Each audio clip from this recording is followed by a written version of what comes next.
Hello, virtual. Let's see the question. The question says that 3 points A, B, and C are taken on the ellipse x square upon a square plus y square upon b square equals to 1 with eccentric angles theta theta plus alpha to theta plus 2 alpha is then हमारे पास option दिए हुए हैं area of triangle ABC independent of theta, area of triangle is independent of alpha, maximum value of area is 3 root 3 upon 4 times AB और the maximum value of area is 3 root 3 upon 2 into AB। ठीक है, तो चलिए इस question को solve करते हैं। मैं लिखता हूँ की कॉन्सेप्ट। तो देखिए की कॉन्सेप्ट मान लीजिए हमारे पास एक इलिप्स है, standard equation of ellipse x square upon a square plus y square upon b square is equal to 1।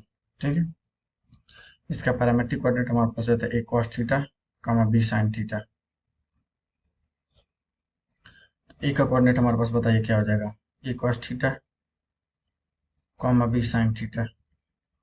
B का coordinate A cos theta plus alpha comma B sine theta plus alpha. और ये हमारे पास होगा, ठीक है, ये हमारे पास होगा कोऑर्डिनेट सी। देखो क्या हो जाएगा, ये हो जाएगा हमारे पास ए cos theta plus 2 alpha comma B sine theta plus 2 alpha. Area of triangle हम लोग निकाल सकते हैं, चलिए निकालते हैं। Area of triangle ABC first हो जाएगा हमारे पास 1/2। ये हमारे पास होगा A cos theta B sine theta 1। ये हमारे पास होगा A cos theta plus alpha B sine theta plus alpha 1। A cos theta plus 2 alpha B sine theta plus 2 alpha और ये 1। इसमें देखो मैं ऑपरेशन अप्लाई करने जा रहा हूँ, क्या R1 R2 R2 को मैं देखो R2 पे अप्लाई कर रहा हूँ, क्या R2 minus R1 and R3 apply कर रहा हूँ R3 माइनस R1। तो देखो हमारे पास एरिया ऑफ ट्रायंगल किसके बराबर हो जाएगा, ये हमारे पास एक काम और करते हैं हम लोग ना, हम लोग यहाँ से अभी 1/2 हमारे पास है, यहाँ पर हमारे पास हो जाएगा, यहाँ पर हमारे पास हो जाएगा देखिए कॉस थीटा ए कॉस थीटा, यहाँ पर हमारे पास होगा बी साइन थीटा, ये हमारा हो जाएगा 1। R2 माइनस R1 लगाया तो मैंने तो कितना हो जाएगा A cos theta plus alpha minus A cos theta. यहाँ पर हमारे पास होगा B sine theta plus alpha minus, इसको मैं यहाँ पे लिखता हूँ, ठीक है, B sine theta plus alpha minus B sine theta, ये जगह 0, ये जगह हमारे पास कितना R3 माइनस R1 अप्लाई करें तो कितना हो जाएगा हमारे पास ए कॉस में थीटा प्लस अल्फा माइनस ए कॉस थीटा हो जाएगा। यहाँ पर हमारे पास होगा B sine theta plus 2 alpha minus B sine theta, ये हो जाएगा हमारे पास 0। 1 माइनस 1 0 हो जाएगा ना। अब देखिए फर्स्ट वाले में से मैं क्या कर रहा हूँ, ए का मान ले रहा हूँ और मतलब फर्स्ट कॉलम में से ए, सेकंड कॉलम में से बी, कितना हो जाएगा हमारे पास ए बी बाई 2। ओके, तो यहाँ पर हमारे पास क्या हो जाएगा cos theta sine theta 1 cos में theta plus alpha minus cos theta sine theta plus alpha minus sine theta 0 cos में थीटा प्लस 2 अल्फा माइनस का cos theta sine theta plus 2 alpha minus sine theta और ये हमारे पास होगा 0। ए B by 2 हो जाएगा, ठीक है। अब देखो मैं C1 के अलावा ऊपर कर रहा हूँ तो मेरे पास इसके अलावा तो सारी ये दोनों टर्म्स हैं जो हमारे पास 0 कर देगा। क्या बच जाएगा हमारे पास, एक काम और करते हैं, साथ में हम लोग cos C minus cos D का फार्मूला अप्लाई कर देते हैं तो देखो सिंप्लीफाई हो जाएगा। ये हमारे पास होगा cos थीटा साइन थीटा हो जाएगा हमारे पास 1। इसमें वो cos D minus cos C minus cos D का फार्मूला अप्लाई कर दूंगा तो मेरे पास देखो कितना हो जाएगा माइनस का 2 sine theta plus alpha by 2। इसको मैं थोड़ा ऐसे लिखता हूँ, यहाँ पे लिखता हूँ मैं साइन थीटा, यहाँ पे लिखता हूँ 1। यहाँ पर मैं अप्लाई करूंगा तो देखो कितना हो जाएगा, माइनस का 2 sine theta plus alpha by 2 sine alpha by 2। Okay, और यहाँ पर हमारे पास हो जाएगा 2 साइन अल्फा बाई 2 कॉस में थीटा प्लस अल्फा बाई 2। ये तो जीरो है ही। सेम उसी कॉन्टेक्स्ट में यहाँ पर जब अप्लाई कर दूंगा तो हो जाएगा 2 sine minus 2 sine alpha 2 sine theta plus alpha. और ये हमारे पास देखो कितना हो जाएगा, 2 sine alpha into cos theta plus alpha, एक जगह जीरो। अब मैं ओपन ओपन कर देता हूँ, किसे लाऊं, C1 का लाऊं, तो ए बी बाई 2 हो जाएगा। ठीक है, और एक काम करते हैं, देखो हमें कुछ कॉमन दिख रहा है, साइन अल्फा बाई 2 कॉमन दिख रहा है ना, ये हमारे पास हो जाएगा साइन अल्फा बाई 2 और साइन अल्फा कॉमन दिख रहा है। ठीक है, तो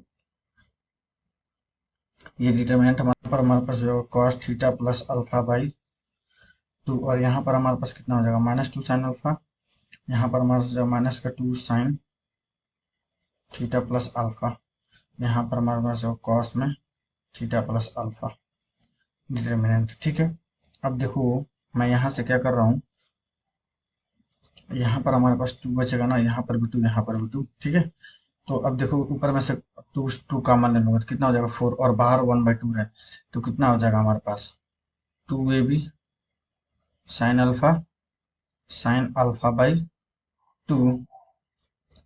यहाँ पर क्या बच जाएगा हमारे पास, minus minus sine theta plus alpha by 2 minus sine theta plus alpha by 2, और ये हमारे पास हो जाएगा cos theta plus alpha by 2। यहाँ पर क्या बच जाएगा, minus sine theta plus alpha, और यहाँ पर हो जाएगा हमारे पास कॉस थीटा प्लस अल्फा। इसको मैं ओपन करूँ तो कितना हो जाएगा हमारे पास 2ab साइन अल्फा, और ये हो जाएगा हमारे पास साइन अल्फा बाई 2। ओपन करूंगा, देखो कितना हो जाएगा हमारे पास cos theta plus alpha by 2। मैं देखो इसको जब ओपन करूंगा ना तो नेगेटिव में आएगा, और इस जानबूझ करके दूसरे वाले को पहले लिख रहा हूँ। ठीक है, उससे कोई प्रॉब्लम नहीं होगी कि माइनस माइनस यहाँ पे प्लस हो जाएगा, साइन, और ये हो जाएगा थीटा प्लस अल्फा, अल्फा ये हो जाएगा माइनस का sign theta plus alpha by 2 cos theta plus alpha. ठीक है, ये क्या हमारे पास साइन ए माइनस बी का फार्मूला है। ठीक है, तो हमारे पास किसके बराबर 2ab साइन अल्फा बाई 2, ये हमारे पास जो साइन में दिख पा रहा है अगर आपको, तो ये हमारे पास साइन में हो जाएगा हमारे पास थीटा प्लस अल्फा, और ये हो जाएगा minus theta plus alpha by 2 का फार्मूला है। तो देखो कितना हो जाएगा हमारे पास 2ab साइन अल्फा बाई 2, और ये हमारे पास कितना हो जाएगा, साइन अल्फा हो जाएगा, ओनली साइन अल्फा बाई 2 हो जाएगा। तो ये वाला हमारे पास, ये वाला साइन अल्फा बाई 2 आ रहा है। ठीक है ना, तो ये हमारे पास होगा साइन स्क्वायर अल्फा बाई 2। इसको लिख रहा हूँ मैं 2ab साइन अल्फा, वेट इसको मैं ऐसे लिख रहा हूँ, देखो इसको मैं लिख रहा हूँ, इस वाले को मैं लिख रहा हूँ, देखो 2ab sine square 2ab sine alpha sign square alpha by 2 है हमारे पास। इसको लिख रहा हूँ मैं ab साइन अल्फा, और 2 साइन स्क्वायर अल्फा को लिख रहा हूँ 1 माइनस कॉस अल्फा।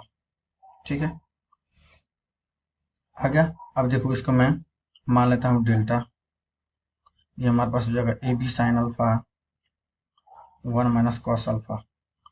अब डी डेल्टा, तो ये हमारे पास आंसर क्या है, इंडिपेंडेंट ऑफ क्या है, थीटा है, क्योंकि अल्फा ही बस हो रहा है ना। D delta upon d alpha, area maximum करने के लिए हम लोग को डिफ्रेंशिएट करना पड़ेगा, हो जाएगा ए बी। और जब मैं इसको डिफ्रेंशिएट करूंगा तो देखो कितना आ जाएगा, इसको देखो अंदर मल्टीप्लाई कर लेता हूँ, पहले अंदर क्या कर लेता हूँ, मल्टीप्लाई कर लेता हूँ। इसको देखो अंदर पहले क्या करता हूँ, ए बी, और ये मैं लिखता हूँ sine alpha minus sine alpha cos alpha. ठीक है, तो ये हो जाएगा हमारे पास कॉस अल्फा, और ये हो जाएगा हमारे पास plus sine square alpha minus में cos square alpha, normal differentiation है। ठीक है, अब देखो अब हमारे पास क्या होगा, D delta upon d alpha की वैल्यू हमारे पास कितनी हो जाएगी, देखो ए बी, ये हमारे पास है cos alpha minus cos two alpha हो जाएगा ना, क्योंकि हम कॉस टू थीटा का वैल्यू हम लोग जानते हैं cos square, cos two theta की वैल्यू हमारे पास होती है cos square theta minus sine square theta. ठीक है, इतना आ गया हमारे पास। अब मैक्सिमम मिनिमम के लिए इसको क्या करना पड़ेगा, जीरो के बराबर इक्वेट करना पड़ेगा। ध्यान से देखिए, अल्फा जीरो नहीं ले सकता ना, अल्फा जीरो ले लूंगा अगर तो पॉइंट क्या होगा, कोइंसाइड हो जाएगा, सारे पॉइंट एक ही हो जाएंगे जो पॉसिबल नहीं है। तो cos alpha is to cos two alpha, क्योंकि अल्फा इक्वल टू जीरो भी तो सेटिस्फाई कर रहा है ना। कॉस अल्फा को मैं लिख सकता हूँ कॉस में टू पाई माइनस अल्फा, तो अल्फा इज टू कितना हो जाएगा, two pi minus alpha, three alpha is to two pi by two pi, alpha is to two pi by three हो जाएगा। ठीक है, अब देखो अगर d two delta upon d alpha square अगर निकालो तो ये मेरे पास कितना हो जाएगा, देखो ए बी माइनस का sine alpha plus two sine two alpha. अब मैं निकालना चाहता हूँ d two delta upon d alpha square at alpha is two pi by three पे, ये हमारे पास जो है a b minus sine two pi by three कितना हो जाएगा हमारा, माइनस का root three by two plus में टू टाइम्स, ये हमारे पास हो जाएगा फोर पाई बाई थ्री। तो फोर पाई बाई थ्री की वैल्यू कितनी हो जाएगी हमारे पास, minus root three by two, ये निगेटिव, ये भी निगेटिव ना, ये निगेटिव कितना हो जाएगा हमारे पास, ये निगेटिव है, ये भी निगेटिव है, टू से मल्टीप्लाई करोगे निगेटिव, मतलब ये पूरा लेस देन जीरो है, इसका मतलब मैक्सिमम अटेंड करेगा हमारे पास। Theta equal to sorry alpha equal to two pi by three पे, alpha equal to two pi by three पे, तो एरिया मैक्सिमम हमारे पास क्या हो जाएगा, एरिया हमारे पास क्या आया था, डेल्टा एरिया हमारे पास आया था, ये हमारे पास क्या था, ये था हमारे पास two A B sine square alpha by two into में साइन अल्फा। अब डेल्टा मतलब एरिया हमारे पास कितना हो जाएगा, टू ए बी, अब मैं पुट करता हूँ टू पाई बाई थ्री, तो कितना हो जाएगा हमारे पास साइन स्क्वायर, ये हमारे पास होगा two pi by three divided by two, और ये हमारे पास कितना हो जाएगा sine two pi by three, ये हमारे पास होगा टू ए बी, ये देखो हमारे पास कैंसिल आउट हो जाएगा ना, टू से टू कैंसिल आउट हो जाएगा, sine square pi by three, इसकी वैल्यू कितनी हो जाएगा हमारे पास थ्री बाई फोर, कितना थ्री बाई फोर इंटू में कितना हो जाएगा sine two pi by three की value root three by two के बराबर, ये कैंसिल कैंसिल आउट हो गया, हमारे पास कितना हो जाएगा three root three upon four a b हो जाएगा। ठीक है, तो मैक्सिमम एरिया हमारे पास देखो कौन कौन सा ऑप्शन करेक्ट हो जाएगा हमारे पास, हमारा ऑप्शन करेक्ट हो जाएगा, maximum value of area is option C correct हो जाएगा, और ऑप्शन ए करेक्ट हो जाएगा। ठीक है, so I hope you will understand, best of luck, thank you.